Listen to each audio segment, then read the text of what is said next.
प्रसार भारती अभिलेखागार की प्रस्तुति सदाबहार सुनहरे दौर का अनमोल खजाना।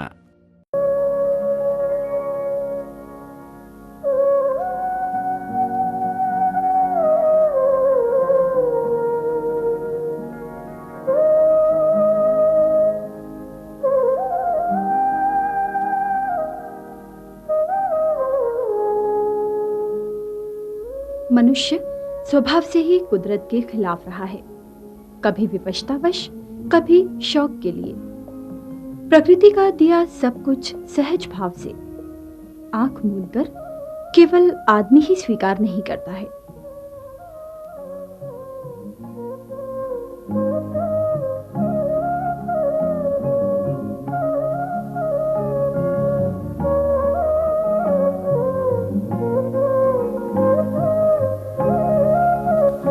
आदमी न केवल इसे अस्वीकार करता है बल्कि इसके विरुद्ध संघर्ष भी करता है, शक्ति भर जूझता है। प्रकृति और मनुष्य के बीच यह कश्मकश जारी है। इस सिलसिले में एक और बीमारियां हैं, मरीज हैं, दुख हैं, तो दूसरी ओर दवाइयां हैं, डॉक्टर हैं और सुख है। इसी तरह एक अपेक्षाकृत नई बीमारी है एड्स। एड्स वास्तव में अंग्रेजी में एक्वायर्ड इम्यूनो डिफिशियंसी सिंड्रोम वास्तविक बीमारी के संक्षिप्ताक्षरों को जोड़कर लिया जाने वाला नाम है। इस बीमारी का पता सर्वप्रथम 1981 में संयुक्त राज्य अमेरिका में मिला। यद्यपि इस प्रकार के रोगियों की पहचान 7वें दशक के अंत तक अफ्रीका तथा 1978 में अमेरिका में की जा चुकी थी, फिर भी इसके वायरस की पहचान का काम तथा उस पर अनुसंधान 1981 के बाद ही प्रारंभ हुआ। 1983 तक यह स्पष्ट हो गया कि मनुष्य के शरीर की प्रतिरोधी क्षमता को खत्म कर देने वाला यह वायरस वास्तव में लाइलाज है। इस प्रतिरोधी क्षमता से ही हमारा शरीर लगातार रोगों के खिलाफ लड़ता रहता है। उस वक्त भी जब हम स्वयं को स्वस्थ समझते हैं, अपने नियमित काम करते हैं, चैन से खाते पीते और सोते हैं। जिन लोगों का शरीर रोग प्रतिरोधी क्षमता की दृष्टि से स्वस्थ होता है, उनके शरीर के रक्त में प्रति घन मिलीमीटर में 950 से अधिक टी हेल्पर सेल्स होती हैं। हालांकि कई बार इनकी संख्या मात्र 500 भी होती है और मनुष्य स्वस्थ नजर आता है। एड्स का विषाणु इसी कोशिका पर हमला करता है और संक्रमित व्यक्ति के रक्त में टी हेल्पर कोशिकाओं की संख्या 200 से भी कम हो जाती है। टी हेल्पर सेल्स की संख्या में गिरावट मनुष्य की रोग प्रतिरोधक क्षमता को समाप्त कर देती है। इसलिए इस विषाणु को ह्यूमन इम्यूनो डिफिशियंसी वायरस या संक्षेप में HIV कहते हैं। एड्स वास्तव में HIV संक्रमित रोगी की पूर्ण संक्रमित अवस्था का नाम है।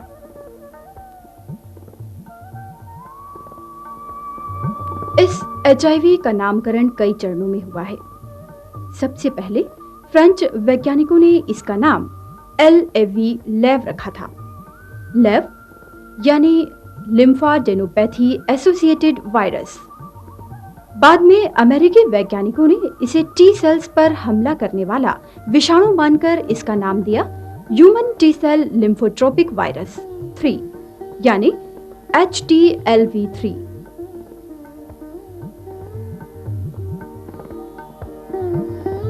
मई 1986 में इस विषाणु को नाम दिया गया HIV।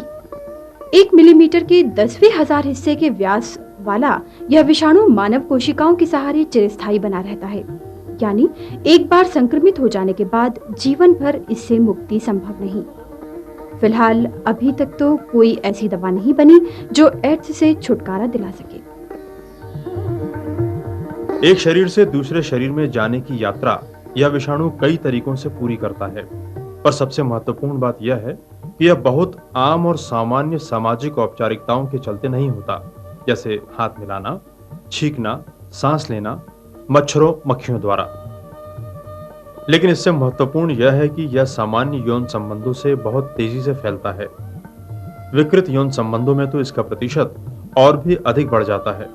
इसके प्रसार के अन्य माध्यम भी हैं, जैसे संक्रमित व्यक्ति द्वारा स्वस्थ व्यक्ति को दिए गए रक्त द्वारा, रोगी व्यक्ति को दी गई सुई को बिना साफ या गर्म किए दूसरे व्यक्ति के लिए इस्तेमाल करने से, या ड्रग्स के आदी व्यक्तियों द्वारा आपस में एक ही इंजेक्शन द्वारा ड्रग्स लेने से, संक्रमित मां द्वारा जन्म दिए शिशु में कुल मिलाकर रक्त संपर्क तथा यौन संबंध एड्स के प्रसार में बड़ी और मुख्य भूमिका निभाते हैं। अभी तक प्राप्त आंकड़ों में 70 से 80% संक्रमित रोगी यौन संबंधों द्वारा संक्रमित पाए गए हैं। मां से बच्चे को पहुंचे संक्रमण का प्रतिशत 5 से 10% है। इतना ही प्रतिशत उन रोगियों का है जो नशीली दवाओं के इंजेक्शनों द्वारा संक्रमित हुए हैं। संक्रमित व्यक्ति द्वारा किए गए रक्तदान से संक्रमित रोगियों की संख्या 3 से 5% पाई गई है। बिना स्वच्छ की गई सुइयों के इस्तेमाल से संक्रमित रोगियों की संख्या 0.01% से भी कम है। उन्मुक्त और विकृत यौन संबंधों में बिना सुरक्षा साधनों के इस्तेमाल ने इसे सचमुच महामारी की तरह फैला देने की संभावना पैदा करती है। वास्तव में एचआईवी की सबसे अधिक संख्या पुरुषों के शुक्राणुओं में होती है। इसलिए संक्रमित पुरुष द्वारा यौन साथी के भीतर यह संक्रमण बहुत तेज और प्रभावी ढंग से पहुंचता है। एचआईवी का अधिकतम घनत्व पुरुष के शुक्राणुओं के अतिरिक्त स्त्रियों की यौनेंद्रियों के रिसाव और स्तन से निकलने वाले दूध में भी होता है। सामान्यतः संक्रमित व्यक्ति के रक्त में पलने बढ़ने वाला यह विषाणु एचआईवी मनुष्य की लार में, उसके आंसुओं में भी उपस्थित होता है, किंतु दूसरे व्यक्ति तक जाने के लिए इनकी मुलाकात आपस में होना आवश्यक है। यूरोप में 563 रोगियों पर किए गए अनुसंधानों से पता लगा है कि संक्रमित पुरुष द्वारा स्त्रियों को संक्रमित करने की क्षमता अधिक है, जबकि संक्रमित स्त्रियों द्वारा असंक्रमित पुरुषों को संक्रमित करने की क्षमता कम। ये सभी अध्ययन उन रोगियों पर किए गए थे जो सामान्य या प्राकृतिक या साफ कहें तो स्त्री पुरुष यौन संबंधों के परिणाम थे। इससे एक और परिणाम निकला था कि ज्यादातर स्त्रियों में संक्रमित होने की आयु 40-45 साल की थी, यानी 40 से 45 के आयु वर्ग की स्त्रियों में एचआईवी से संक्रमित होने की संभावना अधिकतम होती है। एचआईवी संक्रमित रोगी के बारे में एक और तथ्य यह स्पष्ट हुआ है कि अपनी आरंभिक अवस्था में ही यह अन्य बीमारियों को भी बुला लेता है। एचआईवी शरीर में धीरे धीरे विकसित होता है। इस अवस्था में ही वह अन्य संक्रामक बीमारियों, खासकर यौन संबंधों से फैलने वाली बीमारियां, सिफिलिस इत्यादि से बहुत जल्दी और आसानी से प्रभावित हो जाता है। रक्त संपर्क से एड्स संक्रमण कई तरह से संभव है। इसी तरह उसकी संभावना का प्रतिशत भी प्रभावित होता है।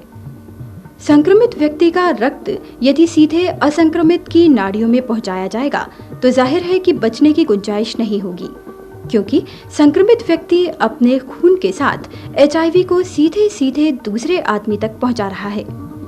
सुरक्षित रखे खून में भी एचआईवी सुरक्षित रहता है, और जब वह दूसरे व्यक्ति तक पहुंचता है तो सीधे उसके रक्त से ही मिलता है। यहाँ भी जोखिम का प्रतिशत 95 से कम नहीं होता। प्रदूषित इंजेक्शन का प्रतिशत तो कम है, लेकिन यह भी पूर्णतः सुरक्षित तो नहीं है।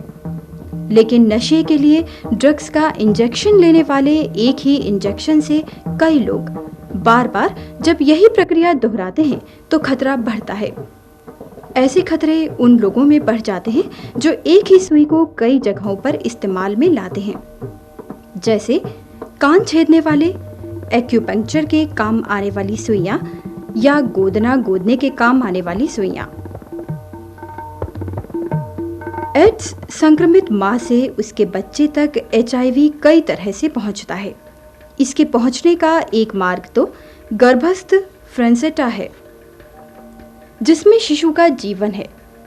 दूसरे बच्चे के जन्म के समय होने वाला रक्तस्राव है, और अंतिम रास्ता है स्तन से दूध पिलाने का। एड्स संक्रमित मां के बच्चे में 1/3 संक्रमण इसी तरह होता है। संक्रमित माँ अपने बच्चे के लिए दो स्थितियों में सबसे अधिक जोखिम भरी होती है।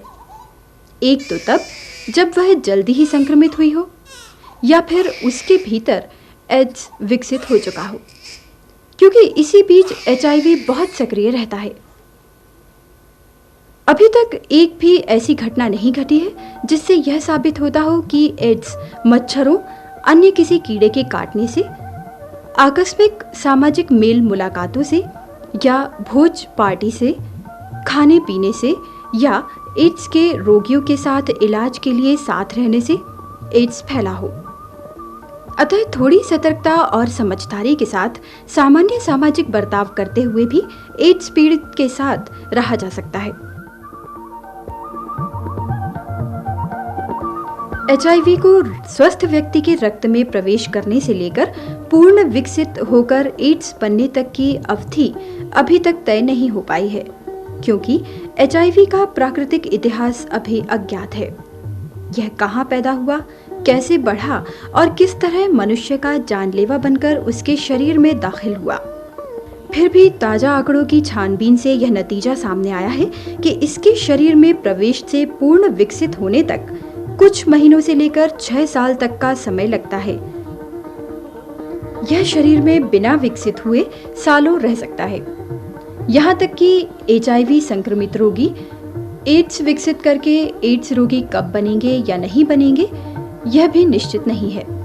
संभवतः HIV रोगियों में से 10 से 30% एड्स के रोगी बनते हैं। शेष में एड्स जनित अन्य जटिलताएं ही उत्पन्न होती हैं। ऐसा अनुमान है कि अगले 8-10 वर्षों में 75% HIV संक्रमित लोगों में एड्स विकसित हो सकता है। एड्स तक विकसित होने में HIV 4 चरणों में अपनी अवस्था पूर्ण करता है। पहली अवस्था तो वह है जिसमें वह एक स्वस्थ शरीर को संक्रमित करता है। दूसरी अवस्था में वह बिना रोगी में कोई लक्षण उत्पन्न किए अपना विकास करता है। तीसरे में एड्स संबंधित जटिलताएं नजर आती हैं और उससे संबंधित विकार दिखते हैं। चौथी स्थिति एड्स की होती है। पहली संक्रमण की अवस्था में अधिकतर व्यक्तियों में कोई लक्षण नहीं नजर आता। वे सामान्य तथा स्वस्थ दिखते हैं। हालांकि इस अवस्था में भी वे दूसरे स्वस्थ व्यक्ति को संक्रमित करने में पूर्ण सक्षम होते हैं। संक्रमित होने वाला व्यक्ति शुरू के 2 से 12 हफ्तों के बीच यदि अपने खून की जांच सामान्य विधि से कराए तो भी उसके संक्रमित होने का पता नहीं चलेगा, क्योंकि HIV की एंटीबॉडी बनने तथा रक्त में नजर आने में इतना समय ले लेती है। हालांकि रोग प्रतिरोधी क्षमता इस HIV का भी प्रतिरोध करती है, पर सफल नहीं होती। इसी के चलते वे HIV को निष्क्रिय नहीं कर पाती और अपने अज्ञातवास में भी HIV संक्रमण सक्षम और सक्रिय बना रहता है। कुछ व्यक्तियों को इस अवस्था में हल्का बुखार, गले में खराश या त्वचा पर कुछ चकत्ते जैसे लक्षण उभरते हैं, जो अक्सर अदेखे और उपेक्षित रह जाते हैं। दूसरी अवस्था में भी सामान्यतः कोई लक्षण नहीं नजर आता और यह अवस्था अनिश्चित अवधि तक रहती है। इस तरह से HIV का यह लंबा अज्ञातवास है। तीसरी अवस्था में एड्स से संबंधित कुछ विकार नजर आते हैं, जैसे अकारण 1 महीने से अधिक तक चलने वाला अतिसार या डायरिया, सुस्ती तथा थकान, शारीरिक दुर्बलता, शारीरिक वजन में 10% से अधिक की कमी, लगातार बुखार इत्यादि। सामान्यतः इन्हीं लक्षणों वाले रोगी एड्स की विकसित अवस्था में पहुंचते हैं। अंतिम अवस्था में एड्स पूर्ण विकसित हो जाता है। दरअसल HIV संक्रमण की अंतिम स्थिति ही एड्स कही जाती है। यहाँ पहुंचकर रोगी में अनेक व्याधियां उत्पन्न हो जाती हैं, जैसे असामान्य ढंग से उत्पन्न कैंसर, TB, गंभीर किस्म के फंगस इन्फेक्शन या निमोनिया, आंखों की रेटिना में खराबी इत्यादि। अनेक रोगियों में यह अवस्था आते आते तेजी से वजन कम होने लगता है और रोगी बहुत दुबला पतला हो जाता है। इसी कारण इसे कुछ देशों, खासकर अफ्रीकन देशों में स्लिम डिजीज भी कहते हैं।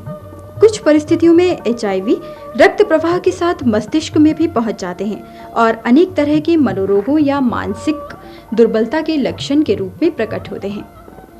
HIV संक्रमित व्यक्ति को सबसे गंभीर खतरा टीबी से है, क्योंकि रवांडा, USA, जेरे, जाम्बिया इत्यादि देशों में अध्ययन से पाया गया है कि HIV संक्रमित व्यक्तियों में असंक्रमित व्यक्तियों की अपेक्षा टीबी से प्रभावित होने की संभावना 30 से 50 गुना अधिक होती है।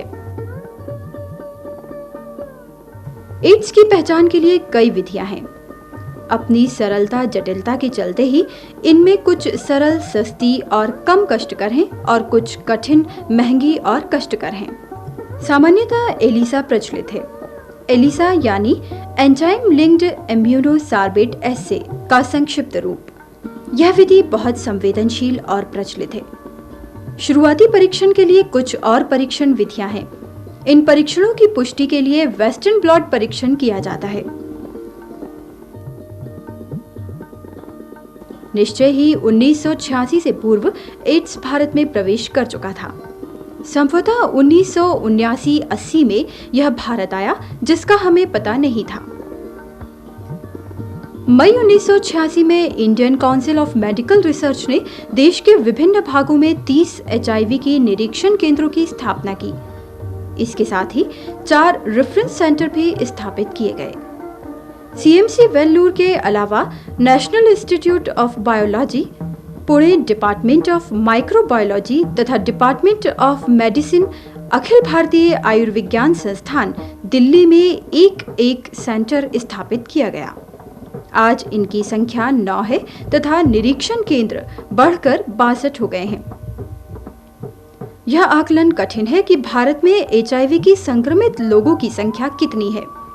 1992 के प्रारंभिक दिनों में स्वास्थ्य मंत्रालय के एक आकलन के अनुसार देश में HIV संक्रमित व्यक्तियों की संख्या 10 लाख के लगभग थी, जबकि विश्व स्वास्थ्य संगठन के आकलन के अनुसार 5 से 27 लाख लोग HIV संक्रमित थे। गैर सरकारी अनुमानों और आकलनों के अनुसार इस समय देश में 30 लाख के लगभग HIV संक्रमित व्यक्ति हैं। संख्या और आंकड़े डराने वाले हैं, लेकिन इसका प्रसार और उसकी गति और डरावने हैं। 1990 तक उत्तर पूर्व में जहां HIV संक्रमण नहीं के बराबर था, वहीं अचानक मणिपुर, नागालैंड, मिजोरम में इसके बहुत से रोगी पाए गए। फरवरी 1990 में 271 लोगों का परीक्षण किया गया, सभी स्वस्थ पाए गए। मध्य प्रदेश में 3 सर्वेक्षण केंद्र हैं जिनसे एड्स के और HIV के संक्रमण के फैलाव का पता लगाया जा रहा है। ये भोपाल, इंदौर और जबलपुर में हैं। 1986 से अभी तक 86,000 रक्त नमूनों की जांच हुई है। उसमें 380 लोग एड्स से या HIV से ग्रसित पाए गए हैं। ये लोग अभी स्वस्थ हैं और इनमें कोई एड्स के लक्षण नहीं हैं, पर 5 से 10 साल के पश्चात इनको एड्स के लक्षण आने की संभावना होगी और उस समय ये एड्स रोगी के रूप में चिकित्सालयों में उपस्थित होंगे। वैसे विभिन्न जिलों से, अस्पतालों के माध्यम से एड्स रोगियों की संख्या, जिनके एड्स के लक्षण हैं और जो हॉस्पिटलाइज भी हुए, 121 रोगी सामने आए हैं। प्रदेश में एड्स से बचाव के लिए विभिन्न प्रचार प्रसार के माध्यमों से टीवी, रेडियो और समाचार पत्र के द्वारा एड्स के विरुद्ध जन जागरण के लिए एक अभियान छेड़ा गया है। सुनिश्चित प्रणाली उसके लिए अपनाई गई है और इनके माध्यम से एड्स अवेयरनेस लाने का पूर्ण प्रयास किया जा रहा है। साथ ही गैर शासकीय संस्थाओं के माध्यम से विशेष समूहों में जिनमें जोखिमपूर्ण व्यवहार पाए गए हैं विशेष कार्यक्रम चलाए जा रहे हैं ताकि उनके व्यवहार में बदलाव लाया जा सके। रक्त लेते समय उसकी पुष्टि कर लें कि वह HIV संक्रमित ना हो, तभी किसी मरीज को चढ़ाएं। संक्रमित व्यक्ति के रक्त से तैयार कोई उत्पाद जैसे प्लाज्मा, एम्बुजिमामन आदि दूसरे व्यक्ति को ना दें। संक्रमित व्यक्ति का वीर्य किसी महिला को गर्भधारण के लिए ना दें, ना लें। ब्लेड, रेजर इत्यादि एक व्यक्ति अकेले ही इस्तेमाल करे। एक ही ब्लेड या रेजर कई व्यक्ति ना इस्तेमाल करें। हर एक व्यक्ति का टूथब्रश अलग हो, दूसरा उसे उपयोग ना करे। इंजेक्शन से नशे की दवाइयां लेना दोहरे खतरे को आमंत्रण देना है, इससे बचें। संक्रमित मां के बच्चे को जहां तक हो बाहरी आहार पर रखें। हालांकि ऐसे मामले में हमारे करने को विशेष कुछ बचा नहीं है। संक्रमित व्यक्ति सामाजिक तिरस्कार के भय से तथा मृत्यु को निश्चित मानकर स्वतः मुखर नहीं होता। उसे विश्वास में लेकर सही तथा समुचित परामर्श देकर जीवन की मुख्य धारा से जोड़े रखें तथा इस बात के लिए राजी करें कि कम से कम वह किसी अन्य को संक्रमित ना करे। इन सब के लिए शिक्षित और सजग समाज तो चाहिए ही। यह रोग केवल जानलेवा ही नहीं है, इसके भीतर कई सामाजिक आर्थिक मुसीबतें भी छुपी हैं। अगली सदी के द्वार पर एक जानलेवा बीमारी साथ लेकर पहुंचने के लिए यदि हम अभिशप्त हैं ही तो क्यों ना जितना हो सके कम से कम लेकर ही पहुंचे। हालांकि इंसान की जान के दुश्मन भी बहुत हैं।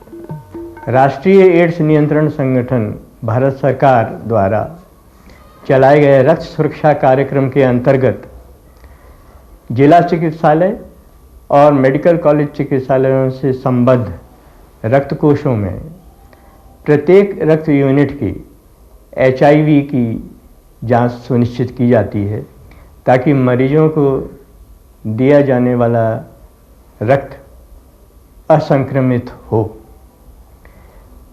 साथ ही सर्वोच्च न्यायालय के निर्देश के परिपालन में प्रदेश में स्टेट ब्लड ट्रांसफ्यूजन काउंसिल का गठन किया गया है। ये रक्त कोषों के गतिविधियों के संचालन के साथ साथ स्वैच्छिक रक्तदान के अभियान की दिशा में एक योजना बनाने में सहायक होगा, जिसके फलस्वरूप प्रदेश में रक्त की कमी 100% स्वैच्छिक रक्तदान द्वारा पूर्ण की जाएगी। इसी संघर्ष में एक और कोशिश जिसका नाम है पैसिव इम्यून थेरेपी। इसकी मदद से एड्स पीड़ित व्यक्ति का जीवन लंबा किया जा सकता है। पूर्वी इंग्लैंड के कैम्ब्रिज विश्वविद्यालय में रक्त विज्ञान के सहायक अन्वेषण डायरेक्टर डॉक्टर अब्राहम कार्पास ने इसे विकसित किया। इस उपचार में जिन संक्रमित रोगियों में अभी एड्स विकसित नहीं हुआ है, उनका रक्त प्लाज्मा लेकर उनको दिया जाता है जिनमें एड्स विकसित हो चुका है। इस उपचार ने एड्स रोगियों को अपेक्षाकृत लंबी जिंदगी बख्शी है।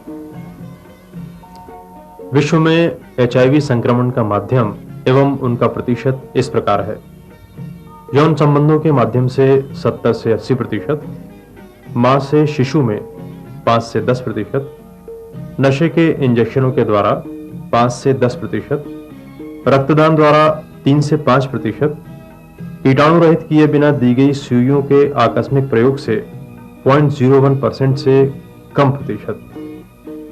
1995 तक विश्व के विभिन्न क्षेत्रों में HIV संक्रमित एवं HIV के साथ साथ TB संक्रमित व्यक्तियों की संख्या इस प्रकार है: अफ्रीका में 65 लाख HIV संक्रमित एवं 31,20,000 HIV के साथ साथ TB संक्रमित, अमेरिका में 10 लाख एवं 3 लाख, पूर्वी गोलार्ध में 50,000 एवं 11,000, दक्षिण पूर्व एशिया एवं पश्चिमी प्रशांत में 10,20,000 एवं 4,08,000, इसी तरह यूरोप तथा अन्य में 15,50,000 HIV संक्रमित तथा 1,70,000 HIV के साथ साथ टीबी संक्रमित थे। इस तरह से कुल 1,01,20,000 HIV संक्रमित एवं 40,09,000 HIV के साथ साथ टीबी संक्रमित व्यक्ति देखे गए। फिर भी जब भी मुमकिन हो, हमें अपने स्तर पर अपनी ज्ञान ज्योति के सहारे इसे बढ़ने से रोकना है। इस अंधेरे कालखंड को सीमित प्रतिबंधित करना है।